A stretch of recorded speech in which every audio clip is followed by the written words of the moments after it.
You are now listening to the Low Hanging Fruits podcast.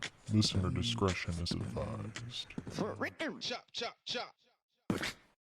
Hello, welcome back to a new episode of the podcast that comes out once a year, our annual project to share some of our thoughts on things from probably about several years ago now. Yeah, So it's a little belated, but I think that the time that it has spent in the oven has really the time we've spent thinking about these things has meant that instead of sort of just being an immediate reaction, there's more context happening now. And I think I'm glad we're talking about Halo now as opposed to back when it came out. Because when it came out, I would have just been going over the episodes. Oh, the show is good. People are lying about it. And it would have been a very sort of angry show from my perspective. Is that how you feel? Oh yeah. Well, I think we can still channel a little bit of that, right? We'll still get a little righteous fury in with this one, maybe. But Yeah. I do think that, I mean, far from being like the difficulty of getting everybody together and just me being like distracted by a million different things. I know that that's kind of been my story with this podcast. But this time, I think that, like you said, that we've actually kind of benefited from some time away, if only to kind of dot our I's and cross our T's. So this is the now, I guess, the Halo Paramount season 1 and 2 retrospective post-mortem culture debate. Yes, the Halo show is at this point dead. There seems to be some talk about it maybe getting picked up by Netflix, but that's sort of that's a future. Yeah, if they could keep the people who were on it and who worked on it, I think I would support that. Yes, and if you happen to have worked on the show, thank you. It was very good. They did a very good job. And that is, I think, going to segue us into our story here, which is the show is good. It had a huge backlash.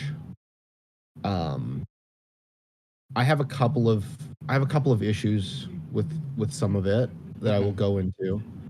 I don't think it's like a perfect show, but it opens up a whole topic. So if we want to go back to the beginning on this show, I believe it was 2022. Paramount Plus is looking for a big tentpole project because Paramount has Star Trek and 30 Rock, I believe, and this is not putting dollars in. This is 30 Rock's good, but people aren't going to spend money to watch 30 Rock. Yeah. Yeah, and we're in a different cultural place now as well. I think there's been a shift in greater acceptance of things like video game adaptations, anime adaptations, that sort of thing.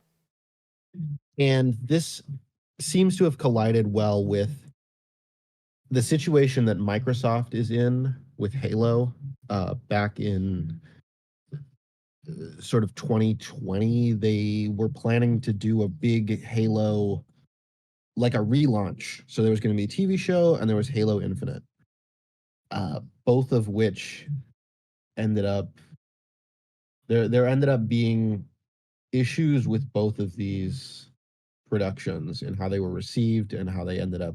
So Halo did not relaunch. And actually Halo is in a very dark place right now. Yeah, but it's very unfortunate. A lot of money towards making the show on Paramount Plus. And I think very correctly, the Halo showrunners realized that Halo is not a very well-written series. They would never say this, but it's very clear with the way they think about it's very clear with the changes they make to the adaptation that we are not seeing just events from the game. They went in and they had this whole alternate continuity, so they changed all of the characters and the teams and the lore. Um, and this set a lot of fans off on the wrong. Like a lot of fans did not like this. I Yeah, loved it. yeah, I What were liked your it a thoughts? lot. I think I actually told you when I first started it that I was kind of prepared to, because I was questioning whether I would even like it. So I was very prepared to not like this this show. And I think, what was it I said we first talked about it? Like I stopped it around like the third episode for a while of the first season, and then I picked it back up and I started loving it a couple episodes after that. Once I got really into it, yeah, there's a lot going on there, and I think it kind of having that arc in the first season really made me appreciate the second season so much more, which felt crazy to me because when I was watching the second season, and we'll get there eventually, but you know, it felt like that negative public perception had just kind of persisted very unjustifiably in my mind from the first season. Um, which I think has a lot to do with the debut of the first episode. Do we want to? Is there anything you want to talk about? You know, kind of like prior to the show airing. Um, I think I don't think so. I think one of the things that happened when they started making the show is they ended up with just keep in mind if you haven't seen the show, which I really recommend you go see, is that they changed everything from the books. So if you're not a big deep Halo head, there's a lot of Halo books that were mostly written in the 2000s as tie-in novels for video games that the Halo fandom is are big fans of. Do you have a favorite Uh, Halo book? I I think The Flood is my favorite Halo book. I Mm. think in general they are not good. Um and this is not but Halo the important thing to keep in mind is Halo fans have uh a deep like appreciation and like emotional attachment to the Halo books, and these books for the most part are video game tie-in novels. They're not particularly well written. They don't have a lot to say. It's a lot of Fred or Linda walked it down the hallway shooting aliens for 150 pages. Mm. And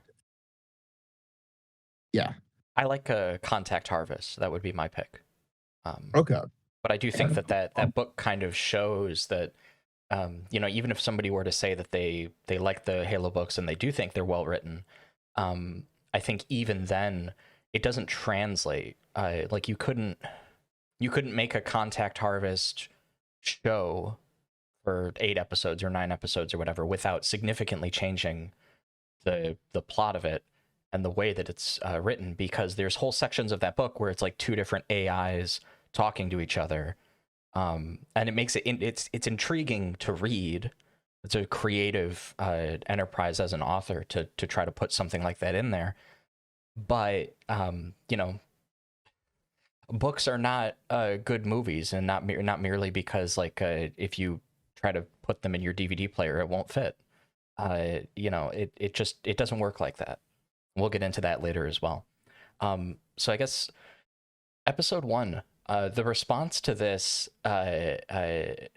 was was pretty bad. I remember there was basically my response watching it, kind of my emotional reaction was the opening sequence with the Covenant on attacking the outpost on Madrigal was Yes. very very good, and it kind of made me feel more charitable to the stuff that came after, maybe in the way that like a lot of people seemingly they went after like the way the rest of the show was written, um or even just like the visuals of it or stuff like that, and they didn't it didn't buy any charitability, which I always think is a kind of a bad sign in a review of a media property. that, you know, people will kind of overlook the really great stuff, and it won't make them at all more open-minded about the stuff that they're not feeling.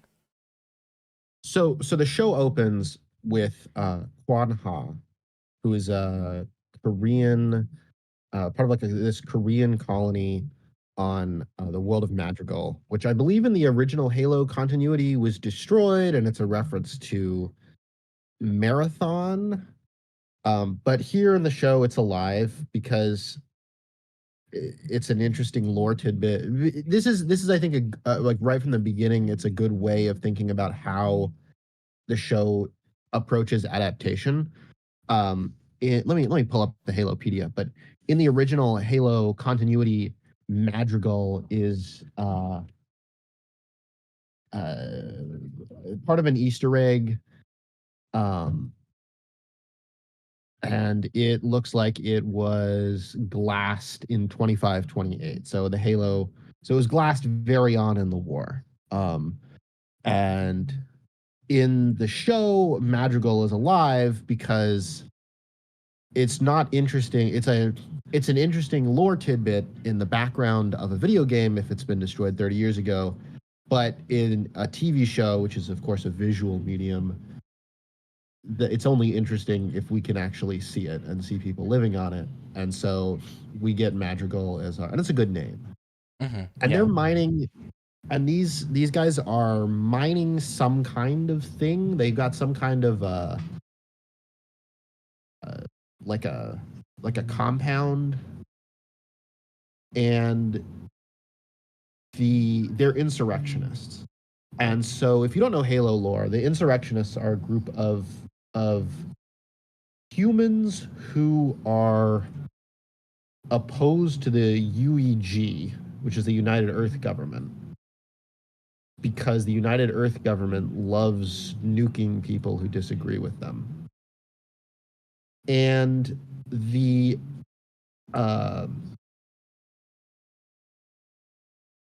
insurrectionists are depicted in a variety of ways in the Halo canon because most Halo media is from the perspective of the UNSC, and there's like a need to have the UNSC characters be sympathetic on a basic level. Most of the insurrectionists that we see in the core Halo canon are pretty bad people. And yet they're not, and yet it's this weird situation where in peripheral lore, the UEG is very bad and the UNSC is not that bad. But in the core lore, the insurrectionists are quite terrible. If that makes sense. And so to make the show, they ended up making the insurrectionists these essentially freedom fighters against the UNSC. At least the ones that we kind of intimately meet on Madrigal. Yes. And this seems to have rubbed some people the wrong way. It seems like a lot of people don't like. I think there's some racial stuff going on here. Not to accuse people I don't know of being racist, but all of these characters, all of these characters are Korean. Our viewpoint character is Kwan Ha, who's a Korean woman who hates Master Chief. And they're having fun, they're frolicking among the flowers, and about 30 seconds later, they just start getting exploded by the Covenant. And the first episode I found pretty boring, to be honest, because it is mostly action. It's mostly a fight scene. We see Master Chief show up, shoot a bunch of aliens, and I think percentage-wise, that's not even the majority of the episode, the kind of beginning bit. It's just kind of that there's these two kind of back-to-back sequences in the sense that there's like the siege on the outpost by the Covenant, and then there's the rescue of the I think it's just one survivor, right? It's just her, as I recall, by the 4 Spartans in the team. Yeah. and so we're sort of introduced to, if you know Halo, you know the whole uh Hmm. and then sort of the plot of the first season is a little convoluted, but mostly it involves Master Chief sort of bonding with Quan and deciding that the UNSC is very happy to kill Quan or uh, just sort of get rid of her, and Master Chief starts to feel bad about this once he discovers that the UNSC has been sort of artificially like repressing his emotions using a hormone pellet implanted in the base of his spine. He removes this with a knife. This is the the infamous Master Cheeks scene that everybody seems so up in arms about. Yeah. And this, of course, Um, leads to some interesting developments later on that we can touch on. But it kind of plants the seed for some further developments with the Spartans that were very cool. and so Chief clashes back and forth the with the crew at the UNSC base, and Yeah, to paint a picture for anybody who hasn't seen it, they're Master Chief and Quan Ha are on a ship approaching the UNSC base, and a lot of their kind of interpersonal conflict is unfolding in that confined space. as a result of the Master Chief going rogue, they pair him with Cortana, uh, an AI who's kind of supposed to keep an eye on him. Um, this is another example of something that made a lot of people very angry, but is actually just standard TV writing. Um, to have two characters interact who mostly like each other and are a good team, like they are in the video game, is a pretty boring thing to watch on screen. It just doesn't. It's just not. It's just not like fun to watch on Well, it screen. also, like, if you have an episodic series, there's no arc if they start out having a good relationship and they continue having a good relationship and they end by having a good relationship. Yeah, but this seems to have made people mad because Master Chief starts off, he doesn't like Cortana. He doesn't want Cortana. Cortana, they put inside his head so she knows what he's thinking. It's a very intimate relationship. He feels, insulted and demeaned by this. They clash, and it's a very it's and this at this point to give you a little like side information, at this point the fandom is going nuts halfway through the season. It's the worst thing ever, and they are mad mostly that Master Chief takes off his helmet. Yeah, and importantly, I think we should note, as far as the reception goes, I saw very little negative response that was based on the like substance of the following episodes, with one exception, and that's the response to McKee. By the way, this is all going to be this Yeah, is all infinite spoilers. yeah, this is a spoiler heavy. Well, and I think also, like, for a show that's potentially over, which makes me very sad. But I I it I feel a little bit more comfortable doing that. Kind of what we did for the Star Wars films. But this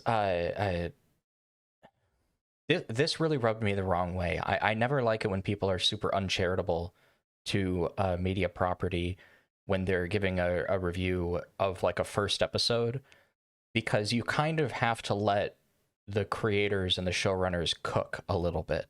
They're going to put things in an early episode that are going to come up maybe in like the last episode of the last season. You don't have to wait that long to make a judgment, but they're giving you seeds and you have to kind of let them grow, right? It's just a little antithetical, I guess, to the format.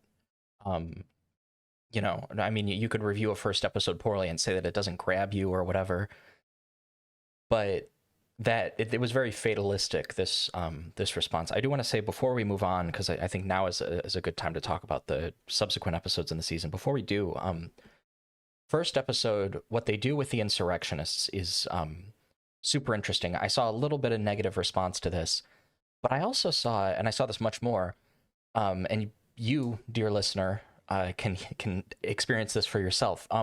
Go look up listings online about, or for even just the actual like YouTube official upload of Forward Unto Dawn, and check the comment section specifically. Forward Unto Dawn was a short film released as a tie-in to Halo 4 that kind of sets up the inciting incident of that game. It's a series that follows Thomas Lasky, the commander of the UNSC Infinity, and he is a character who I like a lot, who I think is super, super neat. And that show, which I loved, got a pretty negative response as well, starting out. But now years later, people talk about it like, this is Halo adapted correctly. This is Halo done right. Something about that show, though, is it brings up the insurrectionists. There's at one point, it takes place at an academy. So these are military cadets. One of the things that one of the cadets finds is some encrypted footage captured where, some UNSC soldiers, I think there's even a Spartan there, I can't really remember, but they're fighting the Covenant. They're having like a first or early contact situation. And the insurrectionists and the UNSC are fighting alongside each other in the clip, which is very confusing to the cadets, and this is kind of part of the mystery unfolding as they're experiencing this. Great show, love Forward Unto Dawn. That's just my opinion. I think it's really, really well made, and I love some of the performances in it a lot. I think that it makes the Covenant feel very scary. So it's got a couple episodes that are almost like horror, kind of, towards the end. But I felt very strongly watching this that the opening, and this is why I like the opening to this show so much, thematically and visually, there's a lot of similarities to how they present the Covenant as this like really horrifying and just like monstrous and kind of inhuman organization. It's not necessarily delineated super strongly. It is in some of the other material, and it definitely later on in the subsequent games, not so much in the first. It's not necessarily delineated super strongly in Forward Unto Dawn that the Covenant are like a group of races who all have like disputes with each other. They use Covenant to mean the soldiers who are these aliens that they're fighting against. In this show, in the Paramount series, you do get a little bit of that, the word humanizing isn't quite right, but a little bit of that sense that these are like people, these aliens. They have like beliefs and principles and ideas. They're not like robots following like commands. We'll get into that with Makee, the mm-hmm. best character from the show, and also the most hated. You mentioning Forward Unto Dawn and the backlash that show got is also an important thing to understand about the Halo fandom. If you're not into the Halo fandom, is that this is a fandom that hates everything. As far as I can tell, for no particular reason. If you talk to Halo fans now, they will all tell you that Halo Reach was the peak of the series. And if you go back to 2011, 2010, when Halo Reach came out, it was the most hated show, the most hated part of the series. And now, I think people mostly really don't like Halo 5, but also because it's on the Xbox One, people are not. Most of the Halo community is probably on PC at this point. Anyway, the Halo fandom will love this show in 2030. This will be why can't Halo have more shows like they will love this show in 2030. They hate the show now. They hated Reach when it came out. They hate everything when it comes out, and then they love it in 10 years because they're not really good at consuming media. Yeah, or even really at like having good reasons to proactively love things. You know, if nostalgia is the real mind virus, I think, of a lot of geek fandom. Um, you know, like they say, comparison is sort of the death of love or whatever. I think that, you know, everything was all media properties were better when I didn't have to worry about like paying taxes and having a job. Um, but you know, I remember loving ODST a lot before the new Halo games even came out. Oh, and they hated Oh ODST. yeah, so I just don't trust like people's opinions of this stuff. Like I'm fully comfortable being the one person who loves something because ODST was one of my favorites. Nowadays, people talk about it like it was a great work of art.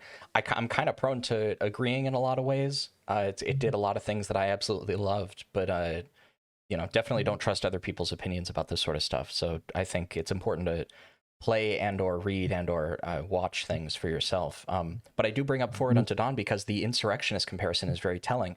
You said there's kind of a racial component to this. I think there's the idea that the insurrectionists are terrorists and that the UNSC are the capital G like good guys.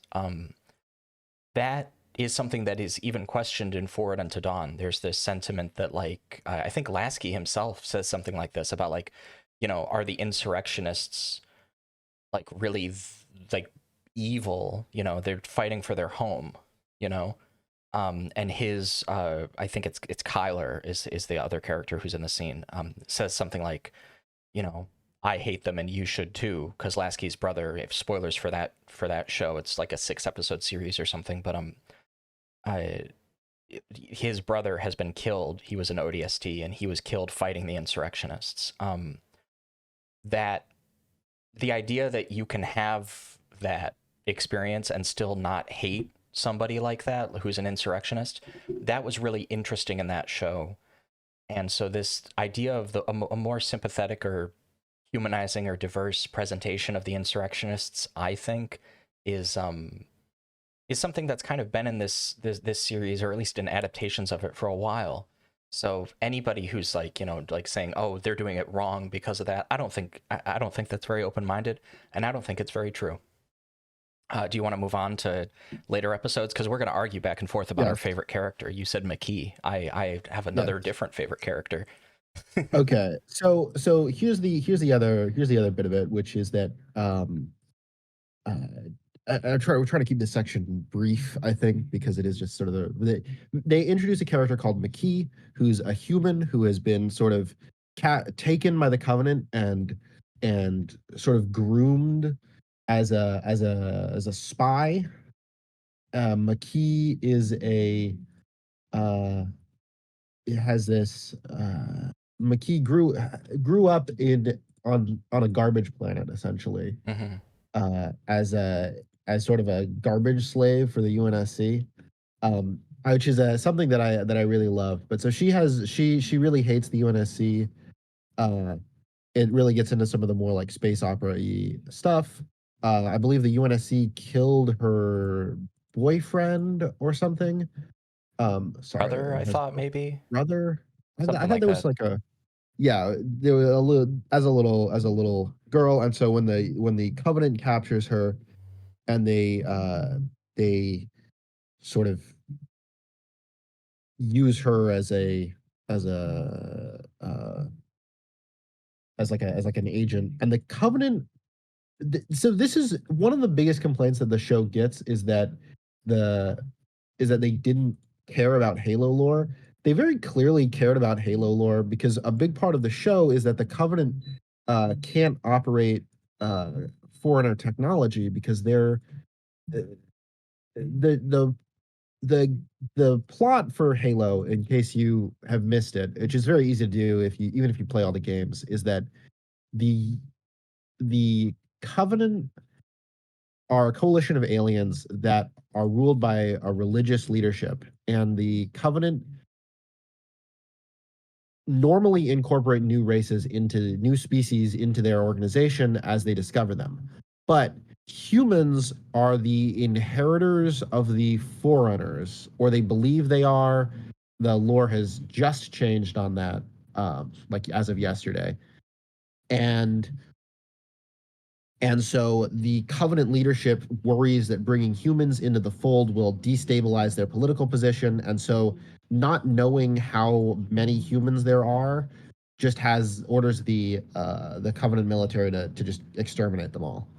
And the result is this long 30-year kind of cat and mouse war between humans and the UNSC, between the Covenant and the UNSC, as everybody is trying to find each other in the vastness of space so that they can kill each other. and uh and many of the times that the Covenants come into contact with the humans, it is not because they are it is not because the Covenant is specifically looking for humans. It's because the Covenant are looking for Forerunner artifacts, which they worship. And in the games, Covenant personnel can operate these just by pressing buttons like you normally would.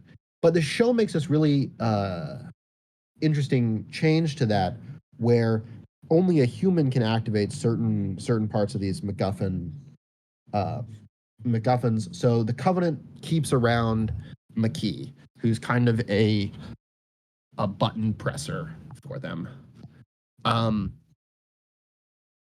this, like you said, it's a reference to the original lore of the games, that the Covenant need the humans. This comes up in the plot of the original Halo trilogy, as it pertains to the activation of the rings. Yeah. And so McKee, because as far as the humans know, the Covenant always exterminates every human they find. When the UNSC recovers McKee, they immediately believe that she was captured. They have no idea that she is she's an agent for the Covenant. So she comes in and eventually has sex with Master Chief, and then sort of goes on and then the season ends. Basically, she escapes, has sex with Master Chief, Where you get one of my favorite memes in the series, Cortana in the cuck chair.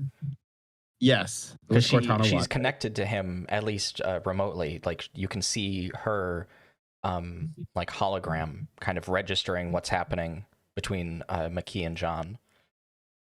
And all this stuff made the fandom angry. I think it's great. I think it's actually just good. Just straight up. But that's sort of the B plot. Mm-hmm. And sort of the A plot is that the UNSC is planning to, I think they're trying to attack the Prophets, right? Kind of a reference to the original Operation Red Flag from the original lore. They end up successfully like teleporting themselves to the place where the Prophets are, and I forget exactly how the first season ends, but they don't end up killing the Prophets in this operation, and John is John is like wounded or something. He has to talk McKee down, but it doesn't work. Kai shoots McKee, which stops the revelation of the location of the Halo, via the art of, because they're kind of locked in like a trance. John gets hit, and Cortana does this really cool thing where she can control John, and they kind of escape. So there's this kind of question of how much control Cortana had, because this is something that comes up when she's first kind of, I guess, in like kind of I forget how, I don't know exactly how to put this, but like plugged in to John, basically. there's this question of like how much control over his faculties does he really have. This is of course seeded by the revelation of the emotional inhibition in the very first episode. So you can kind of see why they make a lot of these decisions, because they're going to write it out over time and kind of show this. But the first season has two of my favorite characters. I really like Kai, who is the second Spartan to remove her inhibitor chip, which or it's like a pellet or whatever. I always thought of it like it's it kind of reminded me of Spider-Man 2. Doc Ock has the little chip for the arms. This is kind of a reversal. It's not the hardware taking over the human. It's like the humans are the hardware and they're being controlled by like a little chip. I thought that was kind of neat. There's some gender stuff going on here. Oh yeah, I liked Kai uses what is it, like the she dyes her hair. It's like an expression of like personality. She puts like a little like red strip. It's like from her gun or something. Yeah, I think it's gun grease, which is pretty hardcore. Yeah, that rocks. She's super cool. One of my favorite characters from the show, and another one that I really like is Soren, who we didn't touch on too much. Soren is a former like rogue Spartan who left when they were in training. John kind of helps him escape. This is something that kind of comes up later in the second season, but his kind of backstory is relevant. He has a family now. When John and Kwan Ha are kind of at odds with the UNSC, they meet up with Soren. He's kind of helping them. And when this first season really hooked me, because first few episodes I was like, it's okay.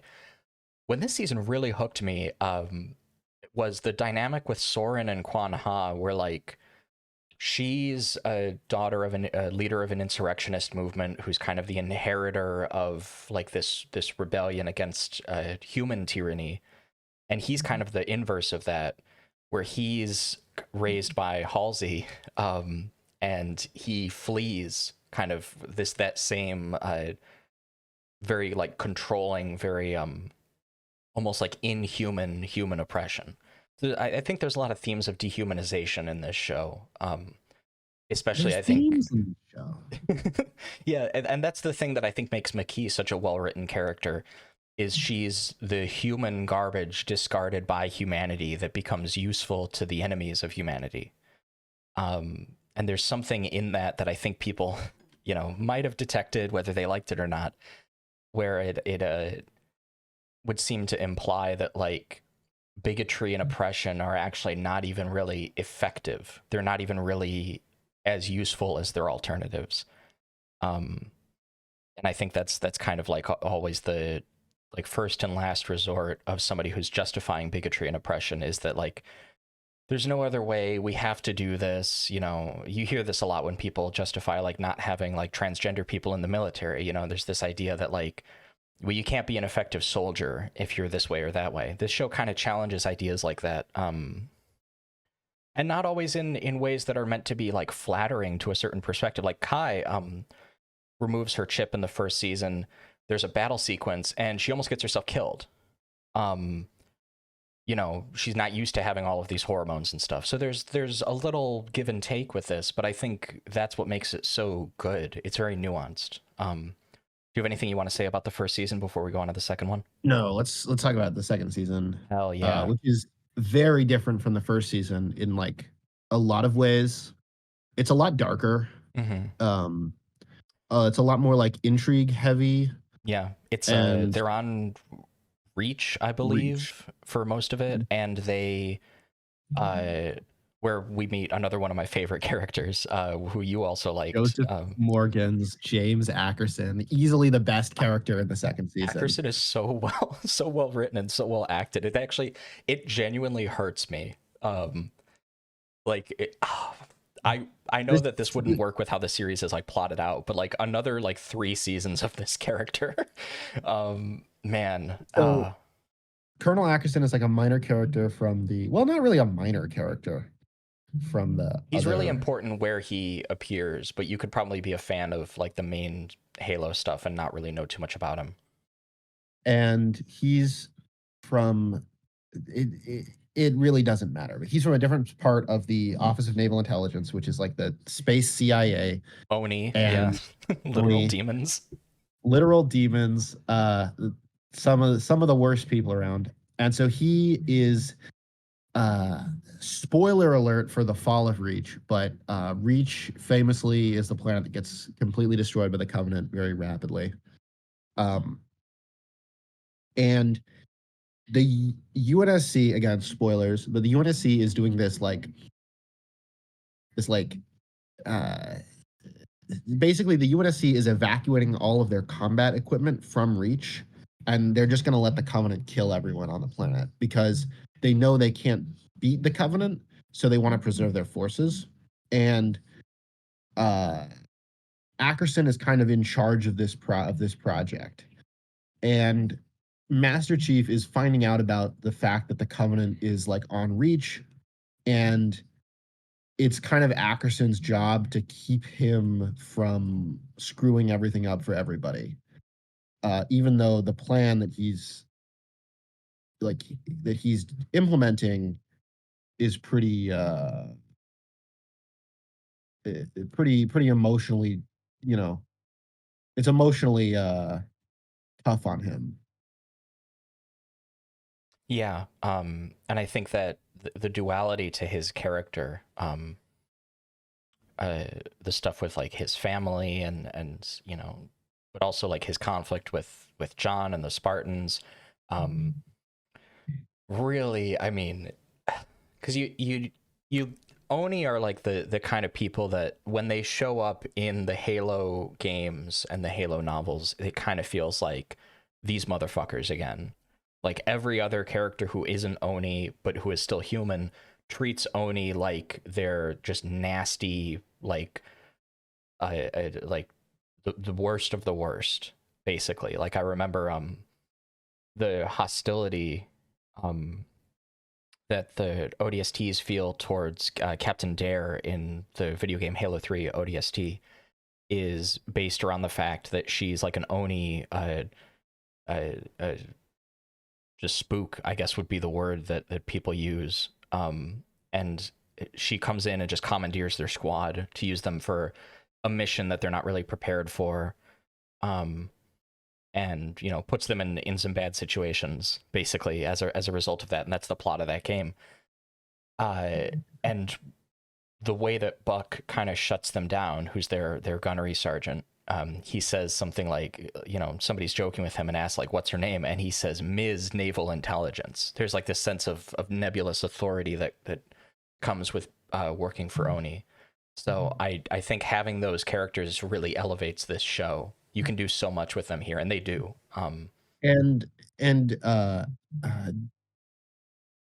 Ackerson is mostly paired up with one of the other best actors on the show, which is Shabani Azmi, who plays Margaret Parangosky. Mm-hmm. Parangosky is the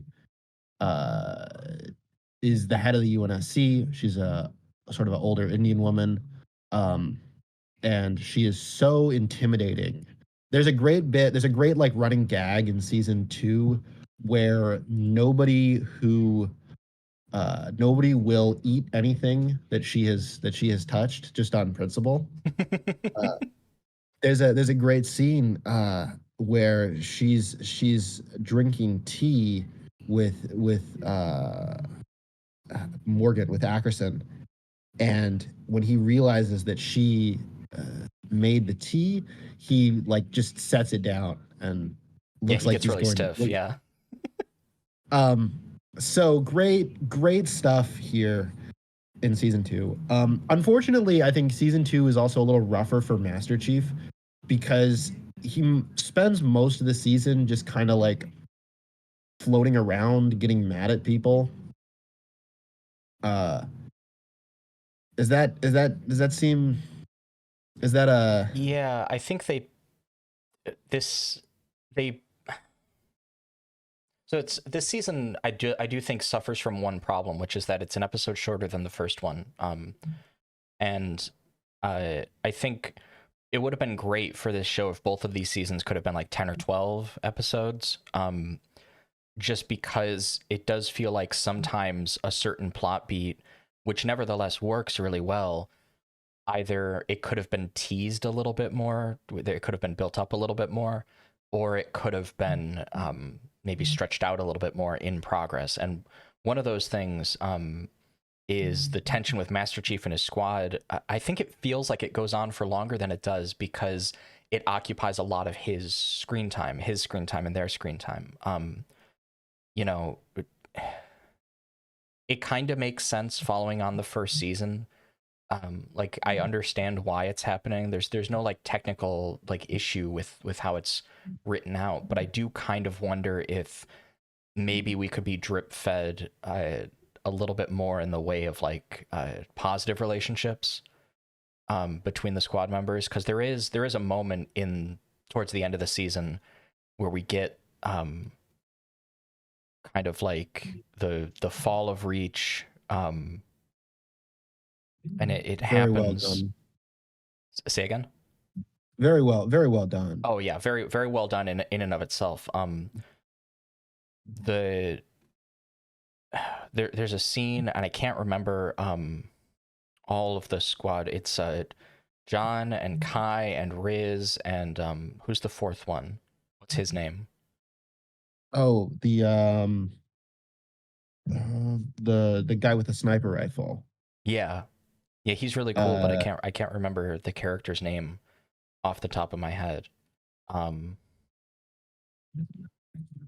Anyway, yeah. So all these characters, the whole team has like little arcs, and they have Yeah. people that they meet Vanek. on There it is. Reach. They have people that they meet on Reach. They have little relationships. To me the issue is that there's nothing at this point that Master Chief can really do to change the situation that he's in. Mm-hmm. And so it feels like he spends a lot of this season basically with zero agency. Yeah, and of course, if we had gotten a third season, I think that this would kind of play out a lot better because you'd get time to see the Master Chief with agency, you know, where he's on the Halo and he's with Cortana and he's kind of, you know, fighting through like the Forerunner stuff, and he's a lot more like on his own, having interpersonal extended kind of interactions with like Cortana or Guilty Spark or something like that.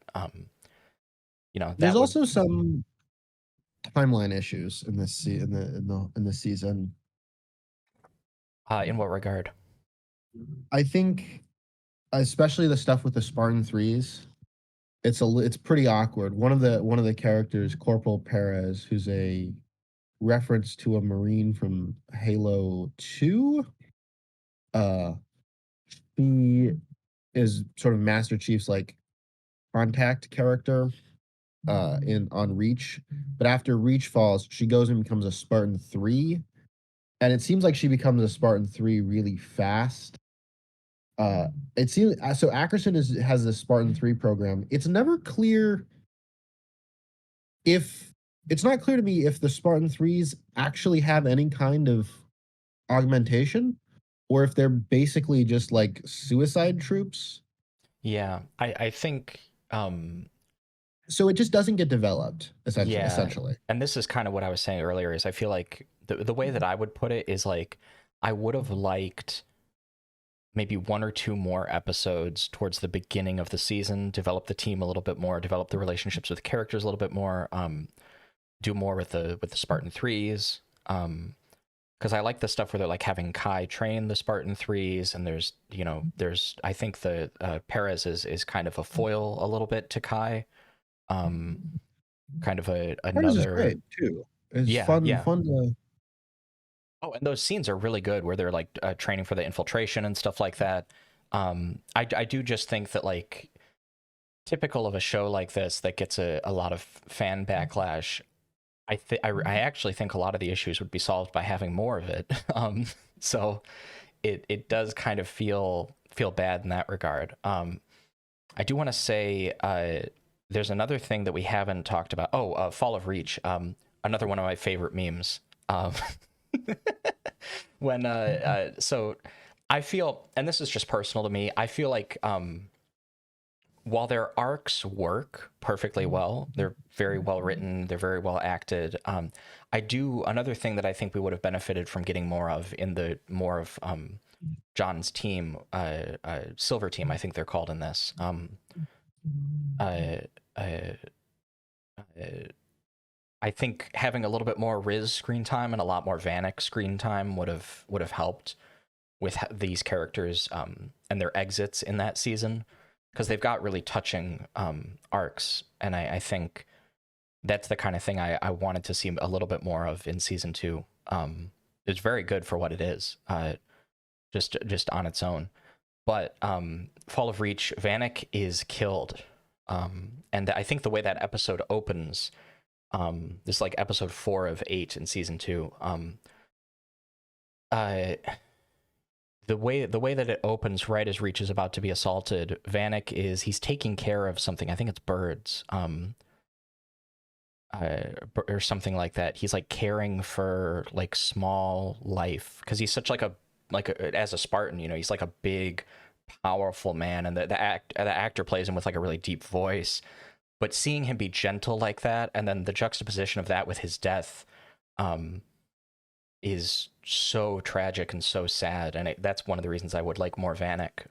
Not that it's going to happen now, obviously, but in hindsight, I think teasing that juxtaposition out a little bit more would have been really cool. And of course, Riz, who is having some medical problems, which I think exist as a result of her Spartan modifications, ends up kind of having like an arc with disability and stuff like that I think is really cool in season 2. And all of these different members of John's team kind of exit the narrative of that season in different ways. But this kind of sort of goes from the Fall of Reach, the Covenant invasion, the defensive Reach, and then they're on Onyx as well. There's some drama on Onyx, and then we get the Flood, which is kind of how the show ends with the we almost forgot a whole subplot. Sorry, continue. Yeah, I was not going to let this one go, because this one is before we kind of end on the Halo ring with John and Cortana, and he's fighting the Arbiter, and McKee is there. There's a bunch of stuff where they're discovering the Flood, and this is where we get some of the best payoff with Miranda and Halsey. She's just so in the show. Miranda is the daughter of Captain Keyes, as per usual, but also of Halsey, and this results in some really interesting narrative tension moments earlier in the show with all of those characters. But it also means that when they discover the Flood, they're kind of bonding in a very rare moment.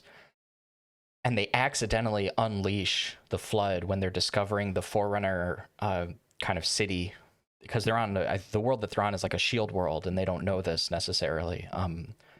But what that means is what's inside is preserved, so the Flood gets out. Yeah. The Flood is basically like a microorganism that takes over biomass, and if it has enough biomass, it can kind of puppeteer it. And if enough of that biomass gets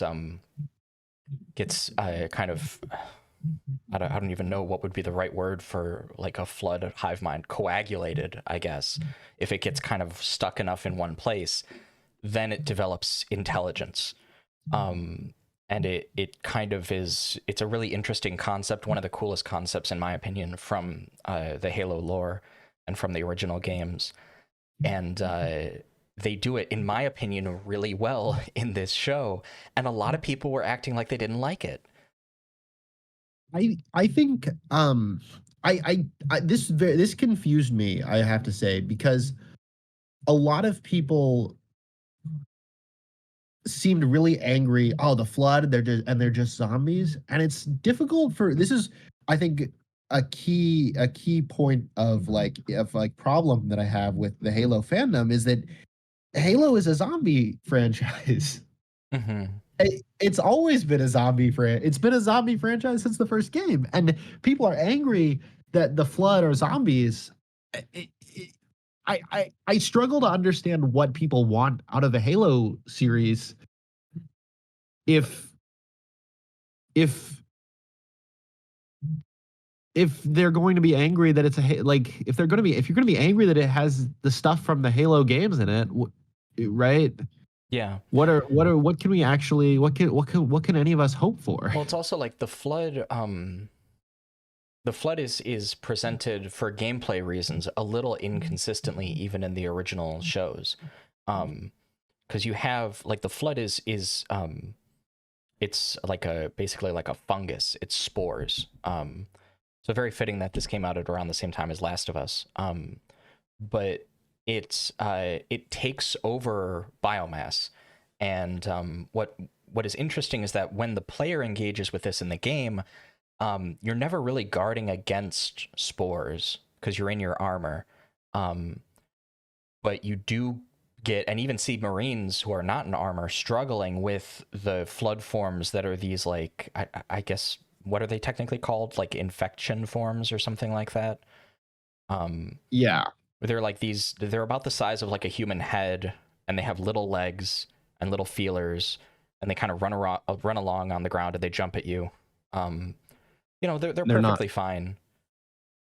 When you splatter them, or when you're playing in the infection game mode in the Halo multiplayer, you can on your screen kind of even see the little like spores from them kind of drifting. And that is really, really cool. But it kind of gives you a sense of what the flood actually is. So the idea that human bodies are getting infected and taken over and then puppeteer, like that is what a zombie is. So it's just, it makes me feel, and I hate to do this, but it makes me feel like people were not paying attention when they played these games. Like, how can you, people were how can you not annoyed that know? the flood didn't have dramatic like transformations. It's just such a hard thing for me to like. It's a criticism that's so difficult for me to like accept, because like, can you imagine, like, you have to imagine that in the video game, what they say, what it looks like is happening in the video game is maybe not exactly what would happen in real life. You have to have allowances for gameplay. Like, yet in the video game, when a flood takes over a guy, they immediately turn into a flood form, so you could tell that it's a flood form and shoot it, and then it's not a guy. Yeah. But in the real world, where you have to obey laws like, conservation of mass and energy, how fast can something grow, it obviously it would look ridiculous on screen to portray it this way, and they didn't. They portrayed it in a more realistic way. And people were mad that they're just zombies. They are just zombies. I think the flood is definitely one of the weaker parts of the Halo franchise. But and I would have been happy not getting any flood, to be honest. Yeah, but I can hardly go into a Halo show, see the flood, and get angry about this.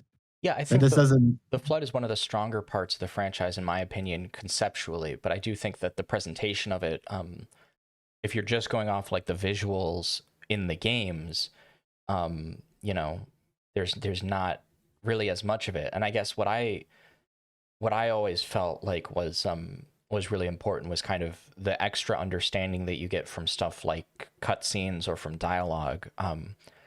Like the Arbiter calls the flood hive mind, he addresses it as parasite. So the idea that this is a thing that gets in your body and controls it is very like textual, I think. But what's interesting about this is like the sections with the flood are very well done. They're not just well like acted or whatever, but they're well or well written, but they're like well directed and edited. Like the way that they show these flood forms taking over people's bodies, and there's, I think the last episode when you're seeing it take over the UNSC base, there's like music and stuff, and it's like cut a certain way. It's really interesting. It's almost every part of the show is like actually well done. Mm-hmm. That in a way sequence that I think is better than the entire remake of Dawn of the Dead, in my opinion. Okay. Going out on a limb here, people really glaze that movie. I don't think it's as good as the original. So what's funny is that when I said we have actually another subplot, this is actually a different it's actually a different subplot. It's I was thinking about Soren's subplot, which unfortunately goes nowhere. Essentially, Soren's son is having visions of what's implied to be the flood or a grave mind or something. And so is McKee, and he disappears at some point, and they go on this long search to go look for him. So there's a lot that happens. He ends up being in the Spartan program, I think. The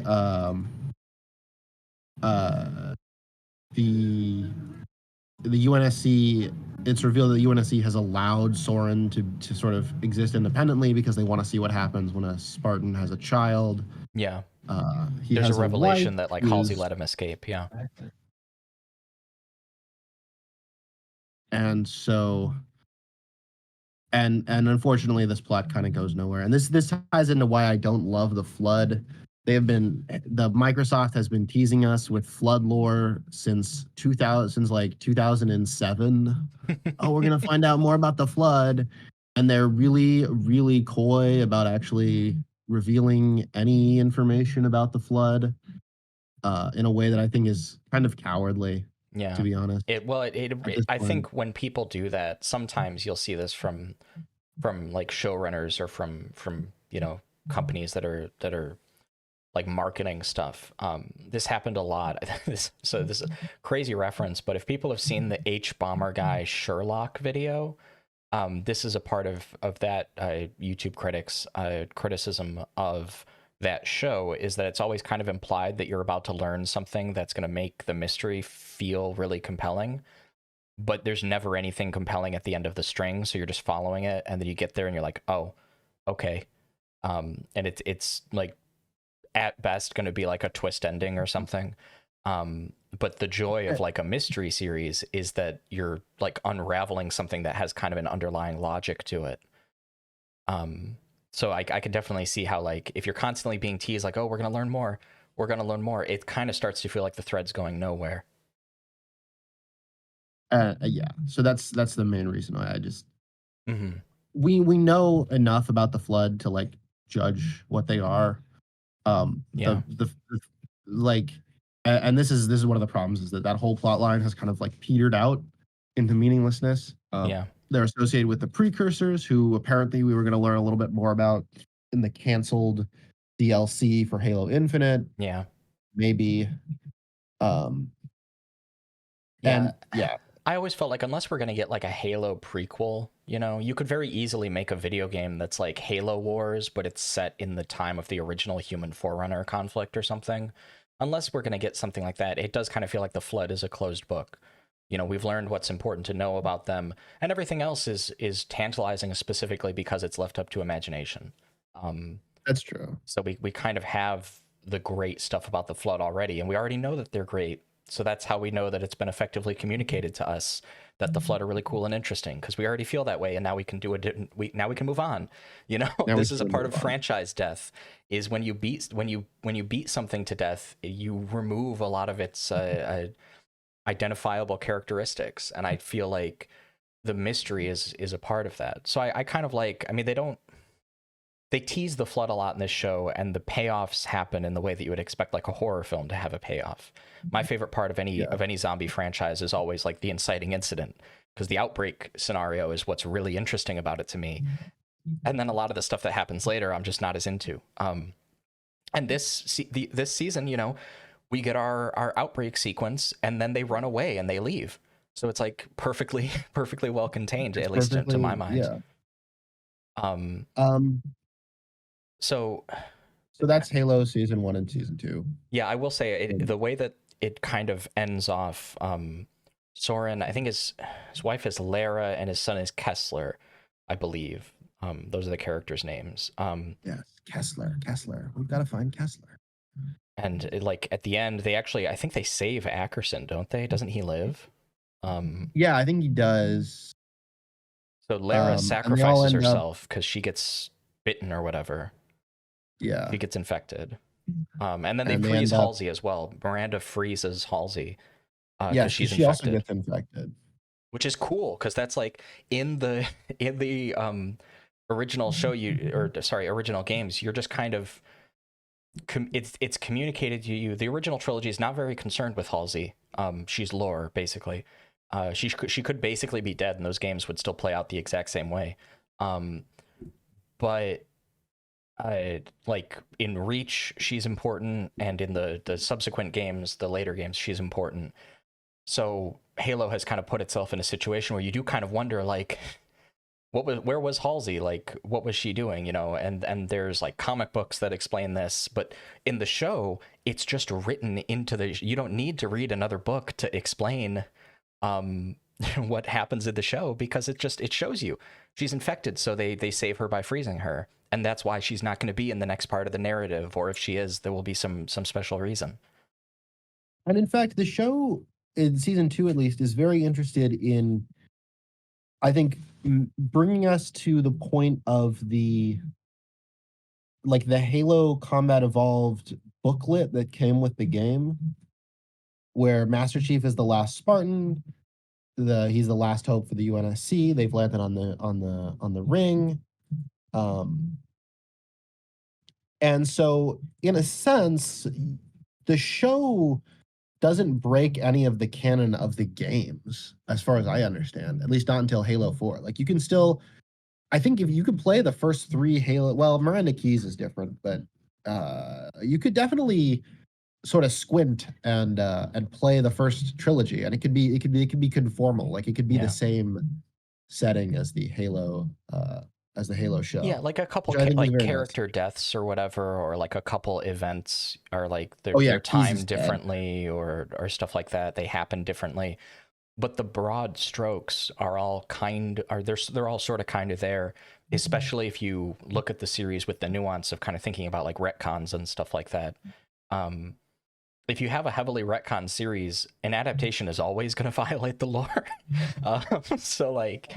And Halo is the aura farming and epic moments compilation. It's not really this is gonna draw flack from Halo fans, as the rest of this hasn't. But if you like play through Halo 3 and try to follow what is actually happening at any given moment, it is not really it's not really that kind of show or that kind of game. You don't really. It's not really story based. In terms of formula, it seems like it's closest to something like Rise of Skywalker, where every individual scene is just a new action scene that the people who wrote it thought would be cool. Well, a lot of games like that are basically like set piece after set piece after set piece, specifically because like you're literally being moved from set piece to set piece. And you're playing through each set piece, and then you get to the end, and then there's a cutscene that stitches that set piece into another set piece, because it's just like you're just playing in the map geometry. Here, do the thing. So that makes sense from a storytelling perspective of a game. That's like an older now idea about what it means to tell a story in a video game. A TV show written like that would be, or a movie written like that would be treated like, oh, this is a bad movie, you know. But I saw a review in the Chicago Tribune about Andor, so we should made me realize we should do an Andor episode too. We should. I just watched maybe as these first couple of episodes. I just saw the first 3. Have you seen them? I haven't. I was kind of waiting for the whole season to drop. Because I sorry, I've probably been spoiling it. I think it's definitely. I've seen like the headlines where people are like, "Oh, this happens," or "There's this character," or whatever. That doesn't bother me too much. I think it's definitely worth watching as they release. Oh yeah. Just because of the way that this season is organized, it's really interesting. Okay, all right, fine. I'll start tonight. But I wanted to talk. I guess we can get back to rolling. Yes. I wanted to talk about adaptations, specifically video game adaptations. And like, have you seen the Fallout? Following the end of the series and all of that stuff. No, the Fallout shows. The Fallout show. Yes, I did, and I liked it a lot. Yeah. Have you seen Westworld? I'm familiar with the concept, but no, I don't think I've ever sat through it. Okay, I'm not sure where you can find. I think they removed season 1 of Westworld from streaming. Westworld is beat for beat the same first season as the Fallout show. It's it's it's it's the same guy who made them both too. It's Oh, Jonathan Nolan. So it's not a coincidence. It's close to self-plagiarism, and I feel like I'm going insane. Like I'm the only person who notices this, because they're exactly the same. It's the same show. Uh, even the same twist at the end is even the twist at the end is the same. The characters are mostly beat for beat, like retreads of each other. It's and I don't know. I feel like there's like a conspiracy of silence. Like people wanted the whoever made the show is paying people off. Um, I it's a Todd Howard special to release the same thing over and over again, so he might have had something to do with it. But um, oh my uh, God, that's incredible. um, We should do a uh, Fallout. We could do a Fallout we episode. should. Yeah, why not? We have to talk about Fallout and Westworld at the same. Like you can't. Uh, If I watch Westworld, we'll do a Fallout episode. I'll make that bargain. Give me something to watch. I watched Band of Brothers recently for the first time, so. okay. Westworld season 1 is not bad TV either. Hmm. Anyway, The Witcher, another adaptation. Yeah. House of the Dragon, I think probably the most interesting adaptation on TV right now. Have you seen that one? Yeah, I liked The Witcher, and I liked The House of the Dragon too. The House of the Dragon has the gimmick where the original text is this like faux history book, Hmm. and we don't know what's right necessarily. So House of the Dragon is this kind of is like the real history, quote unquote. I think that's a really cool gimmick. Yeah, House of the Dragon, is that not based on one of the books that actually appears in the original series, A Song of Ice and Fire, where I think it's like Tommen is given a book or something. Somebody has like or it's Joffrey. Somebody has a book like that. Yeah. Mm. So the Fallout series takes place in the Fallout, like in the same Fallout universe as the games, which is odd. It opens up a lot of, not that the Fallout games have great continuity, but there's a plot beat for that actually, right? Where they're finding out like what happened to Shady Sands, and I should just play more Fallout games actually. I have a lot of homework to do before we can do a Fallout episode. Wow. Yeah, but at one point there's like there's a scene where there's like a school room that has like a chronology on it. Yes, There's the most fan service that has ever been. People got mad. I saw that. Oh yeah, people got mad that they blew up the New California Republic, but that is some of the most shameless fan service I have ever seen in any product. Like it's like I'm actually disgusted. Yeah. Also, it's the NCR. Yeah. Also, it's the NCR.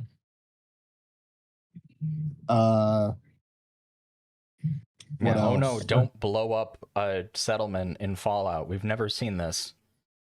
Never seen, yeah. It's the NCR, guys. Oh man, yeah, crazy. Do we want to get back to the Halo? But yes. So yeah, this was going somewhere. That the Halo show makes an important decision in the adaptation. We're just gonna like rewrite the whole story because Halo is such a maze of like contradictory lore going back 20 years that they were like, you know what the hell? Let's just axe all of it. And it was a bold decision. I worry that people are now not going to do this. but it was a very good decision. Mm-hmm. It was the only way to adapt Halo. They've been trying to make a Halo movie or show for decades, and it's always failed. And I really believe it's just because there's nothing interesting. There's no interesting Halo show to be made other than kind of exactly what they did. Yeah, you'd have to create one, which they did. Um, and take like the most compelling ideas. I feel like I heard it took a lot from The Expanse, which I haven't been profoundly interested in. I've seen a couple of episodes, didn't really capture my interest, unfortunately. But Yeah. I I think that was one of the decisions that made the fans angry. It was one of the maybe the key reasons why it was so badly is because fans really wanted to see like I remember in season 2 they have stand-ins for Noble Team, Mm-hmm. and that they have kind of some references to the plot of Halo Reach. But people really wanted to see Noble Team. They were mad when the Noble Team guys got killed off screen. Um, and it's such a strange thing to be angry about. And I noticed this in the way a lot of these adaptations are received. People will be mad that a character is like ruined. I know the A Song of Ice and the House of the Dragon fan is often angry that the show is like biased in favor of one faction or Yeah, another in the this is Civil green War. propaganda. This is green propaganda. Um, uh, like the people, and I think there's a real failure among people to distinguish between the writer, the job of a writer, and the job of a fan, and maybe not the job of a fan, but like the experience of a fan. Like the writer, as a writer, you have to follow specific kind of rules in order to create a dramatically interesting story. And a lot of the time people get angry when authors follow these rules because they end up giving characters more flaws than maybe they have in the source material, or they end up giving characters more making characters weaker than they are in the source material. And this seems to really set off video game fans. Even when this weakness is purely like people were very angry that Master Chief showed his face, and Oh there's a yeah. kind of a there's kind of a emasculation, weakness, protection thing going on there. I think Yeah, I guess I mean if there was ever any question about the kind of the feminist or at least quasi-feminist thesis that like the notion of masculinity as something that's like emotionless, restrained, purely a function of power and control, whether that's power to protect or control over in an abusive sense, regardless of what the purpose is. If there was ever any question as to like whether people are right in saying that that's something that hurts the emotional development of men, which I think is true, I think that this should lay that to rest very well. The idea that to see a man's face is somehow emasculating to what you sort of project onto him or imagine him, you know, it almost adds a dimension to notions about masculinity as something that's very much a function of power and control, because I think it kind of makes it clear that a huge part of why some people, we won't say everybody, but a huge part of why some people like the faceless male protagonist is because you can project so much onto him, and they do that in a way that is like very much very much about like a sense of invulnerability, you know? Like, Yes. you never see Master Chief, or at least as far as like the games go, and about as far as the concept people have from him, you never see Master Chief cry. You never see him furrow his brow. His eyes do not follow women. Master Chief has been in this show quote unquote emasculated in the same way that like people who are absolutely psychotic consider the those pictures of like men where the woman's body is like facing away from them is considered emasculating because it's like an example of like, oh, her vulva is facing the world, so she's on offer to other men, shit like that. This is an example of that brain rot, I think. And the fact that Master Chief has sex in the show is a big part of the oh yeah, the he has desires now. He has desire. He has thoughts about the world that do not involve guns. Yeah. It's very fitting, actually. I saw a viral post on Twitter, semi-viral, I guess. But it was a from some like guy, I guess, who posted about like having sex with a woman and wanting to physically kill her in like his post-nut clarity, having like a desire. She smiled at him and he looked at her and he wanted to physically harm her to the point of like ending her life. And I saw some people remark on this that like a few of them said like, this is not normal. That's not what those words mean. But like I looked at that and I thought it was very fitting that I saw that this morning because the thought that I had was like, this is somebody who has, sort of in a way that I think is impossible to observe from the inside looking out, has kind of created a protective bubble of like violence to mask insecurity. Love is vulnerable, yeah, in a lot of like very literal and also like kind of very, very difficult to grasp ways, I think. And people who are abusive or just like toxic or destructive or violent are often masking the insecurity that arises from their personal point of contact with that vulnerability. And I think you see this with certain kinds of male violence towards women, that it's about, she laughed at the wrong thing. She looked at the wrong person. She was, possessive of me when I should be the one who owns her, she this or that, stuff like that. I think some of these notions, Master Chief is an interesting character because he's faceless in a very like outward and literal sense in his presentation in the video games. But as an idea, I think he's also sometimes received as faceless. Like he's literally like a man without a face, and therefore he's less vulnerable. Yeah, and I think there's a side to this hatred of Master Chief with a face that goes like, first of all, it doesn't reflect anything about the source material.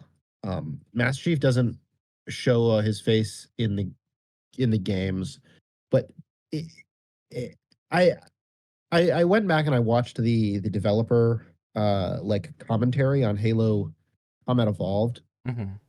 By the way, an incredible resource, and I really wish that like games have gotten more like protective of their identity recently.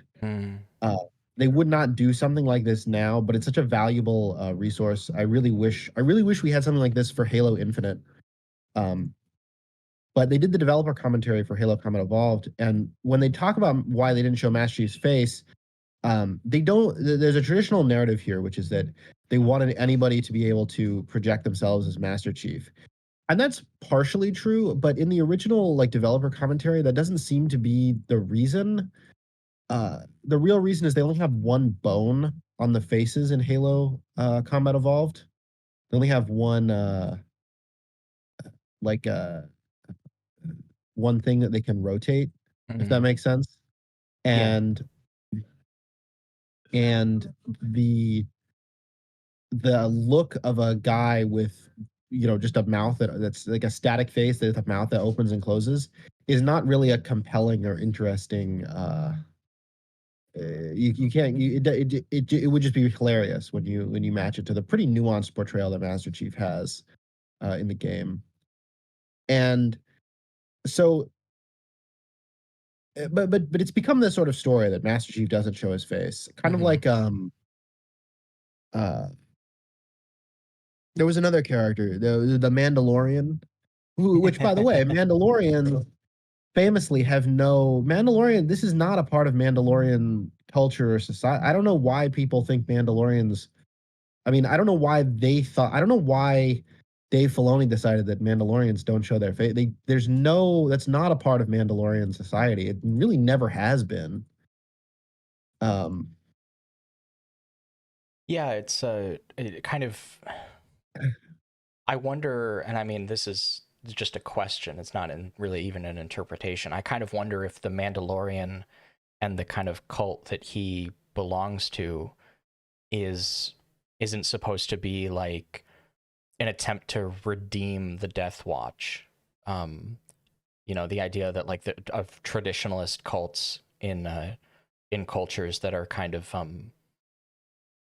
either slowly dying out because they're becoming like more cosmopolitan and more connected with broader societies, like the intergalactic or the intragalactic republic. That's kind of how Death Watch is, and that's kind of why they're reactionary. It's one of a few reasons in the Clone Wars. Later on, the Republic becomes an empire. And at that point, the idea of like traditionalist preservations of culture, at least in very limited contexts, can be a little bit more sympathetic in that juxtaposition. And I think a post-imperial Star Wars, there's reasons to be more sympathetic to a group like that, pending whatever their other qualities are. So, I kind of wonder whether that wasn't like intentional from the get-go, whether they didn't like walk into the writer's room day one and say, this is the kind of thing that we want, or that they didn't even just like elevator pitch it like that. I don't know. It was an interesting choice. I think yeah. So I guess kind of tying together some of like the gender politics of Master Chief and some of the idea of him showing his face, I'd like to actually pull our first quote of the episode. This is from Linda Hutchins, A Theory of Adaptation. It's in the second edition. She has a quote here that actually she pulls from a text that I don't have to hand. But it's she says, in Robert Stamm's vivid terms, infidelity resonates with overtones of Victorian prudishness. Betrayal evokes ethical perfidy. Deformation implies aesthetic disgust. Violation calls to mind sexual violence. Vulgarization conjures up class degradation. And desecration intimates a kind of religious sacrilege towards the sacred word. And she says that she thinks it's time to kind of move away from this idea of adaptations. Which is optimistic and I think also correct. But I think we've seen with where our culture is right now, that notion, that idea of the adaptation and kind of the approach that some fans have, like when you're adapting, you're almost like a cleric. You're like serving something sacred. It's not. At least outwardly, it's not the image of a creative role. Not the kind of thing an artist would usually relish being in. So I think that kind of positions the work of adaptation in a difficult context where it almost can't happen. And so, of course, the responses to things like this are very negative.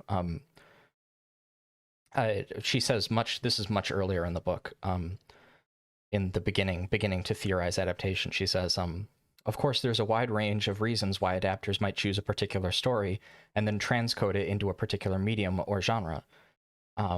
As noted earlier, their aim might well be to economically and artistically supplant the prior works. They are just as likely to want to contest the aesthetic or political values of the adapted text as to pay homage.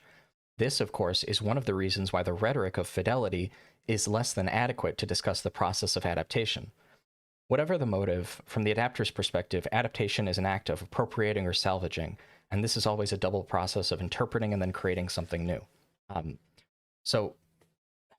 And this, I think, kind of gets to our point that, like, there's a kind of, I'm going to be a little harsh here, a kind of like infantile moralism to the way that a lot of fans react to adaptations of the stuff that they like. They confuse often like description with prescription, which is something you get from a lot of infantile moralism. Like when a conservative is opposed to like trans people, they'll often say things like, I don't use pronouns, which like descriptively is not true, but prescriptively is a desire to not validate something that they're against. And so I think, you know, people look at this and they say, oh, this show's really bad. I think kind of what they're saying when they say that is, you know, usually they're not really even that into what they're watching. Like, they're not engaging with it that intimately. You know, they're not they're pretty frequently, they don't really care that much. They're very dismissive of the idea that they would watch this show, and pay really close attention to it and try to understand why these decisions were getting made. What they're actually doing, in my experience, is saying, well, this isn't my Halo. You know, I had a vision and this wasn't it. And now, because like descriptively, the thing that I wanted is not the thing that I got, I'm sort of going to act like, well, this must, even on its own terms, be something that you'd have to be crazy for liking. Yeah, there's and a lot of this and I had a whole collection of quotes from people who hated the show, which I'm not going to go into now because it would just be a kind of an exercise in being mean.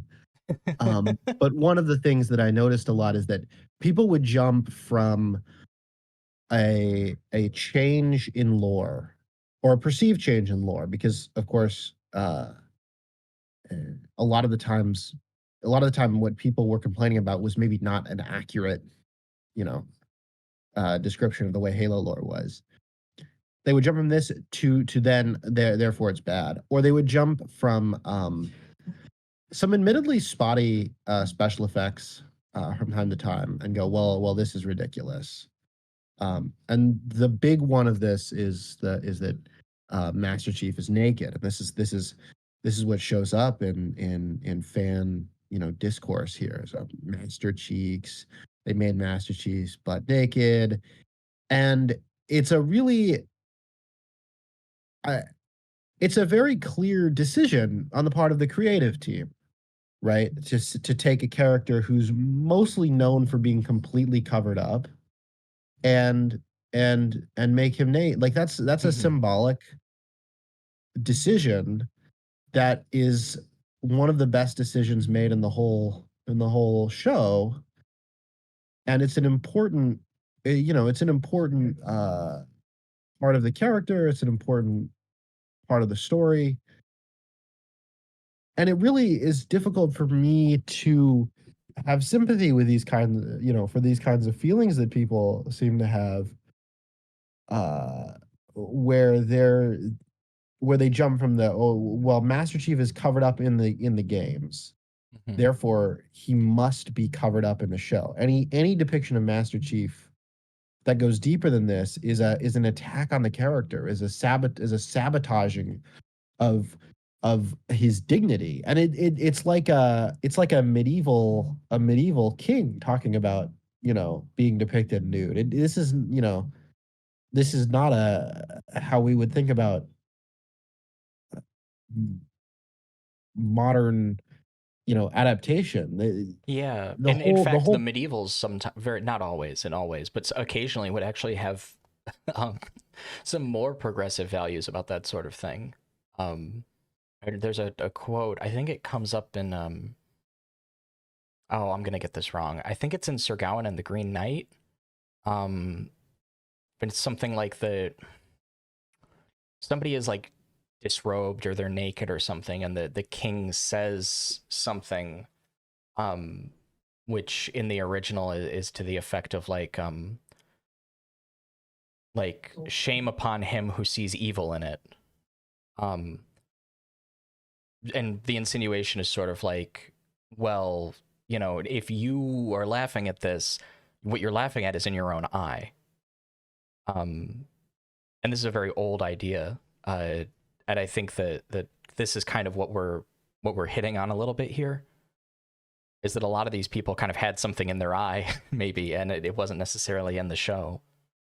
Yeah, and I think there are rough patches to the adaptation. I think there are rough. Sure. There are definitely things that where the plotting is a little bit. I don't love. I think Master Chief's conflict with the UNSC, it takes like weird turns. It doesn't seem like it feels a little unmoored from reality sometimes. Like it's like stuff is just happening for the purpose of show drama or is happening too fast. But in terms of like the basic decisions that are being made, how can you? To me, it's difficult to imagine like looking at the decision like, well, Master Chief is always shown fully covered up, let's show him naked. It's difficult for me to look at that and see character assassination, because I've always, if you read like for example Halo the Flood, the best parts of that are when Master Chief is in, he wears sweatpants, he wears t-shirts. Like it's a key, like a part of his character is that he takes off the suit from time to time. And if you read the Halo novels or engage with like Halo lore, you would know that this is a convention of the games that doesn't follow the whole thing. But people became really obsessed with this. And I was watching your videos on the backlash against The Last Jedi, which is one of the reasons why I really wanted to do this. Oh, This okay. All right. podcast. Now we're getting into it. Chariot reference. And I think they're very good. They're very good videos. And one of the things that stuck out to me is that it's not just movements like this aren't just an organic, result of a large group of fans feeling a certain way. There's like a concerted effort to create like a cultural hegemony by very conservative YouTubers. And many of the Halo show haters are the same people who are Last Jedi haters. Yeah. And Yeah. and it's there's a quote. There's a YouTuber I'd recommend to you if you're interested in documentations of that sort of thing. I've talked to or watched the content of a lot of people who do and who make stuff like that, including for that video series. And there's this guy called the Birdman who like his main thing is he just does like critiques of like CinemaSins videos to like point out the sins of CinemaSins or whatever. He got a lot of views doing that, but he's done a series of videos called Exposing the Grift, which are kind of documenting the type of thing that you're talking about. And God, there's one I can't remember it exactly, but he kind of lost where I was going with this. Anyway, I'd recommend him if you were if anybody else are interested in like factual documentations of that sort of thing. I saw recently a critique of The Last Jedi that I actually fully agree with, and it surprised me because I've never seen that before. You always see the same one. It was somebody who said that the movie lost them when it didn't commit to Rey joining Kylo at the end, because it kind of left that whole. It kind of felt like it pulled its punches, and I felt like that with. I think that is my main criticism with The Last Jedi. I think it's my main criticism with the Halo show as well, that it pulls a lot of its punches. It spends a lot of time on what is honestly fan service, Master Chief shooting people. Would you send me that video, by the way?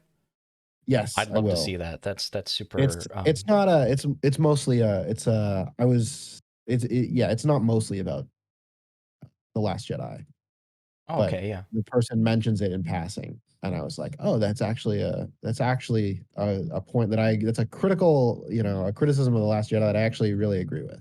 Yeah, I think I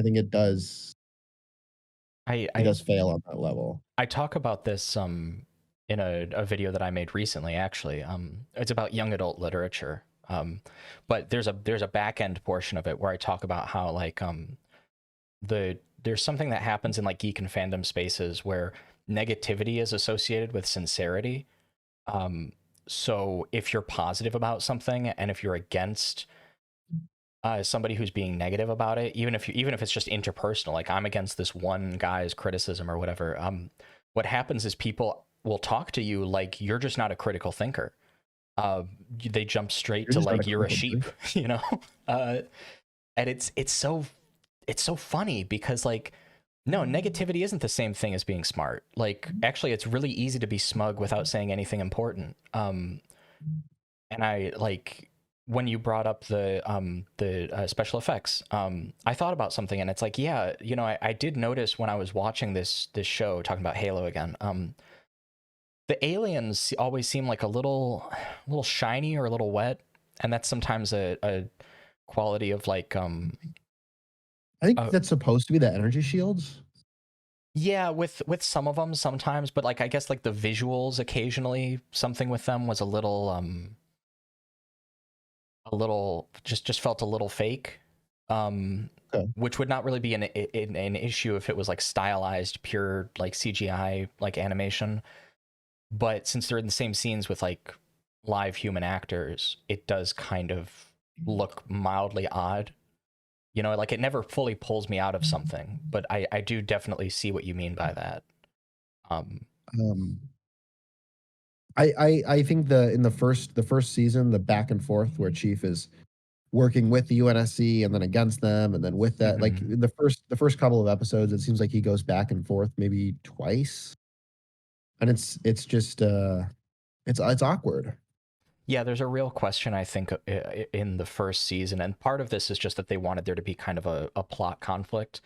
But I don't know if it was coordinated the best, where like Halsey is also kind of in trouble with the UNSC.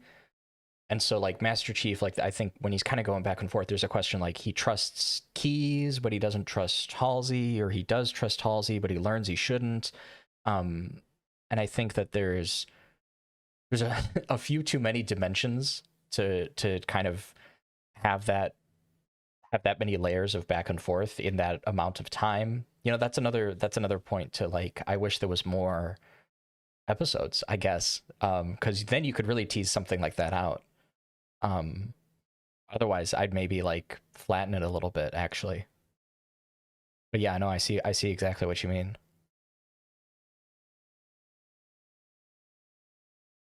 Trying to think if there's anything else that I think I Keys feels a little underwritten to me.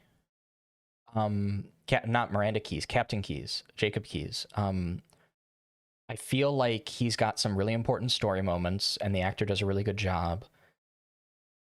But, this is a character who matters to a lot of people, and he's supposed to be important even to some of the story moments. And when I look back at the show, I do kind of wonder, like, did this get enough time to cook, you know? Do we get enough Captain Keys for the moment where this character is killed off and it's like this big tragedy? If I'm like thinking like somebody who hasn't played the games, are we trading on enough of a built-up character that's as emotional of a moment as it should be? And I'm not entirely certain that it would be. I don't have this problem because I played the games, so I know who Captain Keys is. The second they called somebody in the show Captain Keys, I was like, okay, that's who Keys is in this timeline, and I understood the character on a kind of a basic level. But with an adaptation, I don't think you want to trade that much on the idea that everybody who has played the games will watch this, or vice versa. And I certainly think the show benefits from not doing that at times. So it's a bit of an inner tension to the way that character's written. Yeah, I think Keys is definitely one of the characters who maybe suffers the most from this, but I think Halsey gets it a little bit. She runs around and mostly just does plot stuff. She's a very interesting character. Um, she has good moments, but like I always feel like the show is kind of stolen by her creepy assistant. Do you remember that guy? Oh yeah, He's one of the best characters in this. He's in the first season. Halsey has this little rat guy who follows her around, and he's just incredibly creepy. And the end of the scene where they're making Cortana is really like disturbing on like a gut. It's so they have a Halsey has clones of herself that she uses to uh that she uses to that she basically kills and turns into artificial intelligence. And uh her little friend there uh goes to like molest the clone as she's paralyzed and is about to be killed by having her brain sucked out through her eye by a big needle. It's profoundly like Mhm. And that character actually gets real payoff in a sequence that is ostensibly about Halsey, where Kai is chasing her down. yeah, and Kai kills him. Yeah, Um, that's really good. That actor did a great job. that actor did a great job. But it's I think it's telling that like when I think of like what Halsey does, it's really maybe her creepy little rat friend, maybe more than Halsey Yeah, herself. Halsey. I think that's why I like that sequence with Halsey and Miranda so much, because these are two characters who exist mainly with relevance to John in a lot of sequences, or for plot purposes with Cortana. Um, and I think seeing them have stuff that's about them is really fulfilling. And I mean, that is another thing. Yeah, it's Halo has always been a series that I think has outwardly traded a little bit on how it's kind of a masculine military sci-fi fantasy, and yet it has a lot of strongly written female characters. So it kind of gets a pass for stuff that would just be considered like male power fantasy trash, like a Yeah. Call of Duty plotline or whatever. Not that I don't love the sequence where Reznov sacrifices himself in Black Ops or whatever, but like I understand why criticism of that stuff kind of land. It can be a little flat, and Halo isn't, and I like that about it. But I think it is a little it playing with characters and writing a lot of female characters to be more like plot utility. It does feel like it loses a little bit of the benefit of having so many strong female characters for you there to write stuff for. Maybe it Yeah. doesn't capitalize on that as fully as it could have. Alternatively, though, I mean, I will say, writ large, we do still get interesting stuff with Cortana. We do still get interesting stuff with Parangoski. McKee. Yeah, McKee. On. Yeah. So there's enough, like it's not like a deficit in the show. But it is interesting, yeah, that you bring that up about Halsey, because I think that's kind of right. Although her actress is really good at making scenes with her in them interesting. Yes. So she's you kind of well acted, had to and tell me that, because I might not have noticed otherwise. she's kind of she's deliciously evil. Like there's a lot of ham. Don't call- There's a lot of ham and cheese in this. In this, it's Delicious. Okay. it's incredible. She takes like a special pleasure in just like emotionally manipulating people, and you get the sense that it's even at this that for her it's just like she just doesn't have any kind of empathy for anybody. She's completely like fine like using her sort of quasi maternal figure status to like purely to torment people, like sometimes for no reason. And she Yeah, can't just turn like it as an off. experiment.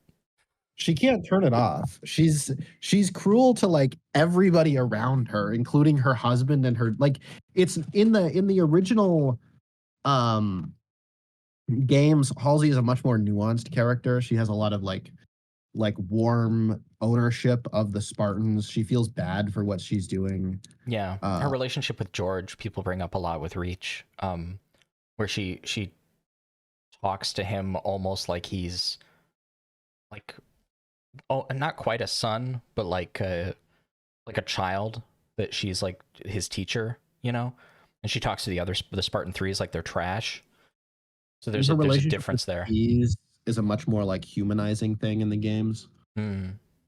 Um but here she's just evil. And and I really like that.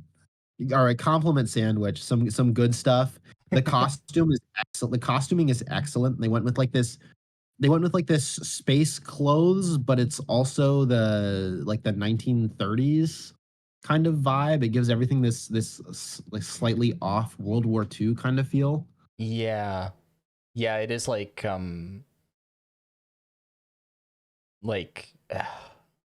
man, it is kind of it does have that kind of like dated military aesthetic, but also like a I was gonna say almost like kind of a dark academia vibe, just like the way that like there's a lot of like dark colors contrasting with like very simple colors. There's a lot of like everything has like sleeves, Mhm. where like, you know, sometimes you'd expect like a lot of military like sci-fi stuff, like there's It's a lot more like aristocratic. yeah, God, Halo's so good for having like class, race, like undertones with the religious like overtones. And I think that this almost kind of like elevates, without losing a lot of the like spiritual and religious stuff, it elevates a lot of the other stuff. Yeah, like we get a flashback to Baby John, and he's in this like little Lord Fauntleroy uniform, and it's really great because it's a contrast with McKee because McKee's only ever known um being the the living in garbage on the garbage planet as her experience with the UNSC. And you realize, oh, like, you know, John has this more positive picture of the UNSC, but it's not just because he was brainwashed, it's because he comes from this like colonial aristocracy that is really kind of like British Empire coded almost. Yeah, I think that's what And makes his character interesting to deconstruct, because even in the old Halo lore, John is like strong for a kid, and generally speaking, the Spartans are chosen for their physical exceptionality as well as other qualities. Um, John is he's tactical, he's smart, he's big and strong. Like there's a scene where he's literally playing King of the Hill with other children, and he's just knocking them down as a child, yeah, in like the old Halo lore. And this really plays on this idea that this is a kid who's like naturally good at the stuff that he does. And he's now it's always been interesting to watch him kind of cope with the contrast. and it's interesting. And it doesn't really it colors the way he thinks about everything in really subtle ways. It's Yeah. great. I think that's also that makes the anger thing more interesting to me as well, because the idea that this is somebody who's angry, he's almost I hate to be this way, but like he's almost there's a few scenes in the second season where he's almost got like a school shooter vibe to him, where he's like showing up to the building and just like punching his way through everything because he's angry. He's angry and he's Yeah. trying to almost purposelessly alter things, you know. And he Yeah. has to like fight Kai, and that's a really emotional scene and that's where the smart John kind of reemerges as well, because he's being smart in this sequence. Um, It's it's there's a lot of really good like character writing. Like we see how manipulative Halsey is and that she treated John with like kind of as her like her special project. And it mhm. really comes through that that like he treats people the way Halsey like even as he's like, I hate Halsey, you know, blah blah blah, but he manipulates people like like he's happy to do it. Mm-hmm. You know, he's a grade A manipulator. He can be, thoughtless and cruel too, the same way she is. And it's a good there's a lot of things in this show that I can only describe as like just good writing, right? Something can be just good, right? Like Yeah. having characters reflect off of the people they raise. That's good writing. Having people, you know, Mm-hmm. Yeah. treat people the way they've been trained to, not the way they want to treat people is good writing. Well, It's you get the sense it's that these are real people, and that's, I think, one of the few, like, almost always rules of fiction writing is that you want a fictional character to feel like a person who could really exist, even if only in their context. and a- and and so I guess the only thing I can really say is like if you haven't seen the series and you're thinking, oh, will I like the series? It has some rough spots and it's not going to be finished, but I think it's really good. I think it's Yeah. hard not to say that it's really good. Yeah, I think it's very good, and I do have one more source quote that I want to pull. Uh, this is just a single one. It's from an essay written by Joyce C. Havstad, and it was published in a book called Halo and Philosophy: Intellect Evolved. I got this online. It's part of the Pop Culture and Philosophy series, published by Open Court, and there's a few lines here that I think are really good. They're kind of my closing thoughts about this show. This is written about Master Chief specifically. Um, Persons do often maintain a sort of historical continuity, but it's not clear that this is required for the maintenance of personal identity. Imagine that there was a time traveler who jumped 100 years into the future. She would no longer have a temporally continuous personal history, but her personal identity would still be the same. This simple thought trajectory is not required for a person to stay the same person. And consider Master Chief, cryogenically frozen at the end of Halo 3, drifting in space with Cortana awaiting rescue. He has entered a sort of suspended animation, waiting for his life to start again when he is needed. But despite this break in his personal history, he'll still be Master Chief when he wakes up.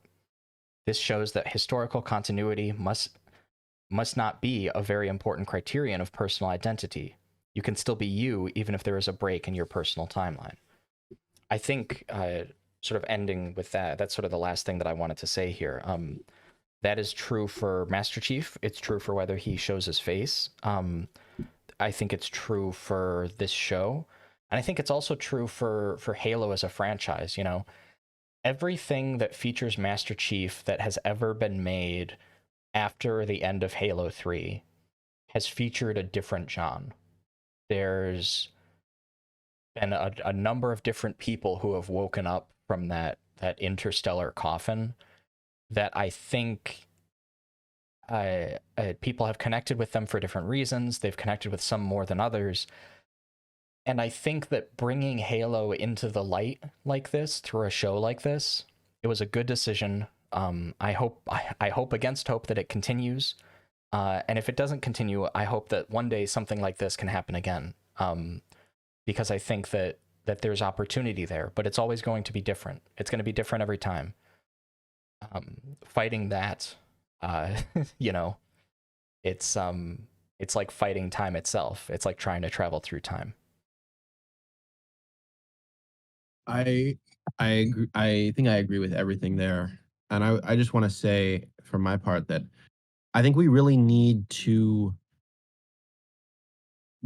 cultivate the ability to engage with the things that we consume, not just as fans who want to have something presented for us that we like, but as uh, you know, people who can have a communication with the people who create the media we like, and to try to listen to the decisions that people make when they create media as statements of personal, philosophical, or artistic vision. And I think a lot of the problems that come from fandom, like toxic fandom culture, is because people want to be made happy in kind of an idiot way. They want to be made happy like floating in a tub makes you happy, with no requirement to try to meet the media that you consume in an intellectual way, and to figure out what it's saying and why it's saying that. And this like fandom menace, like the same people who hate The Last Jedi. Not you're allowed to dislike any piece of media that exists, but these kind of like fandom hate mob ways of approaching media make everyone around them stupider. And the Halo show and like the fact that it gets canceled, and the fact that probably the next Halo, piece of Halo media is going to be just sort of nostalgia bait playing to the fans. I hope it's not, but it probably will be. And the fact this experiment seems to have failed makes me feel a little sad, because it means that we're not engaging with media like adults. We're trying to engage with media like little children.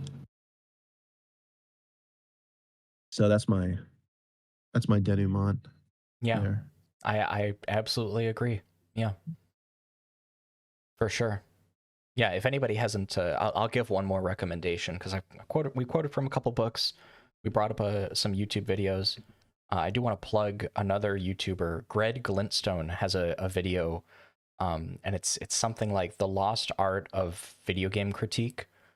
And I think that this discourse kind of solidifies a lot of what was said in that video. He's responding to some specific stuff. We've responded to some hyper specific stuff about this show.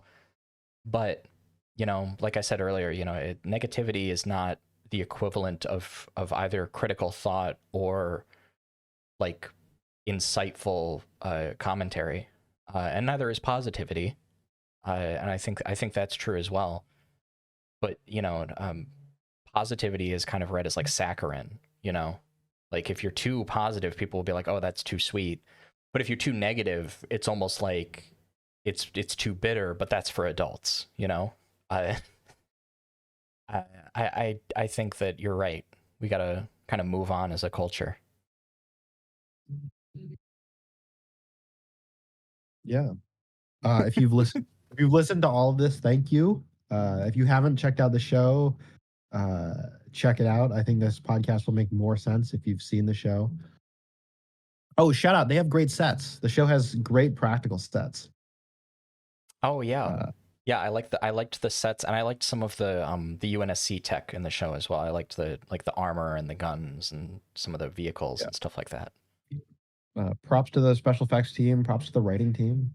A lot of the acting was really good. Yeah, check it out if you haven't seen it. A lot of people have been down on it, so a lot of people have kind of skipped it.